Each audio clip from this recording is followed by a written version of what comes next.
আন্দোলনকারীদের March two March Dhaka কর্মসূচি ৬ August থেকে পরিবর্তন করে ৫ আগস্ট করার ঘোষণা দিয়েছেন বৈষম্য বিরোধী ছাত্র আন্দোলনের সমন্বয়ক আসিফ মাহমুদ।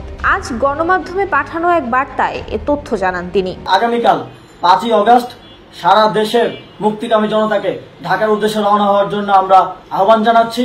আসিফ মাহমুদ বলেন, পরিস্থিতি পর্যালোচনায় এক জরুরি সিদ্ধান্তে আমাদের মার্চ টু মার্চ ঢাকা কর্মসূচি ৬ আগস্ট থেকে পরিবর্তন করে ৫ আগস্ট করা হলো। অর্থাৎ আগামীকালই সারা দেশের ছাত্র জনতাকে ঢাকার উদ্দেশ্যে যাত্রা করার আহ্বান জানাচ্ছি। তিনি বলেন, আজ প্রায় অর্ধশতাধিক ছাত্র জনতার প্রাণহানি হয়েছে। চূড়ান্ত জবাব দেওয়ার সময় এসে গেছে।